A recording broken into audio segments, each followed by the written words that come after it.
असल के अंदर जो भद्दा मज़ाक किया गया, इससे बड़ा भद्दा मज़ाक मैंने ज़िंदगी में नहीं देखा। भाई पीसीबी ने पोल कराया था, तो पोल के अंदर जिन शहरों के नाम दिए गए थे, उसमें सबसे ज़्यादा नाम था फैसलाबाद और गिलगित-बल्तिस्तान।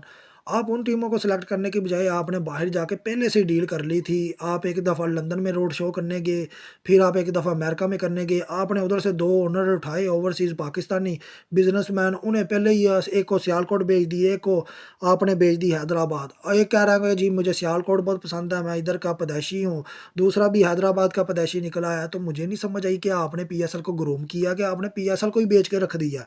मुझे ये पता करना था कि फैसलाबाद टीम होनी चाहिए थी। अब जो फैसलाबाद के लोग हैं वो इतने डिसहार्ड हैं कि यार हमारी टीम का नाम सबसे आगे था, कि ये कैसे हो गया?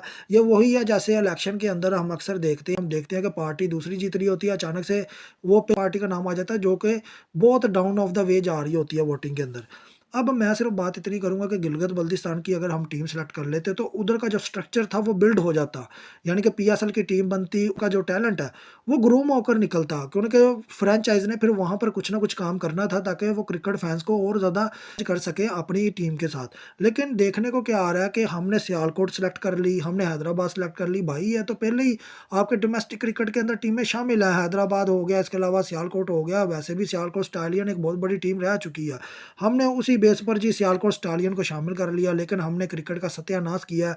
आप देखें कि पीएसएल के अंदर जो बिड हुई है, उस बिड को कराने वाला वसीम अकरम है। ये क्रेडिट जाता है सलमान नसीर और मोहसिन नकवी को, क्यों हम बड़ी-बड़ी बिडें देखते हैं, वहाँ बाहर से बंदे बुलाए जाते हैं ताकि एक अच्छी बिड हो सके। लेकिन वो मरासियों की तरह खड़ा होकर जिस तरह से टीमें बेच रहा था, मुझे नज़र आ गया कि सुपर लीग का क्या फ्यूचर है। फ्यूचर ये है कि भाई किसी को भी पीसीबी चेयरमैन बना दो, किसी को भी सलमान नसीर जैसे को पीएसएल का प्रेज़िडेंट बना दो, तो फिर इस तरह के ही आपको रिज़ल्ट मिलेंगे कि वसीम अकरम खड़ा पीएसएल की 2 बड़ी टीमों का बिड करा रहा है, और बिड भी इस तरह से करा रहा है, किसी को कह रहा है आपका बैलेंस खत्म हो गया और किसी को कह रहा है ओजी ग्रुप था कोई, जिन्होंने बाद में टीम खरीदी आपके सामने, उसे भी ताने मार-मार कर कितना ताना मार लिया। जब बिड पहले से ही मुकर्रर थी, आपके सामने आज जो रोड शो हुए हैं, उनके अंदर पहले ही मुझे लगता है कि ये टीमें फिक्स थी कि यही टीमें बिकेंगी और हम इतनी ही बिड लगाएँगे। अब जो ऑपोज़िशन है, उन्हें ज़्यादा मौका नहीं दिया गया। जैसे ही उन्होंने एक पूरी प्राइज़ लगा दी, वहाँ से वसीम अकरम ने फिर दौड़ें लगाई और टीम उनकी गोद में डाल दी।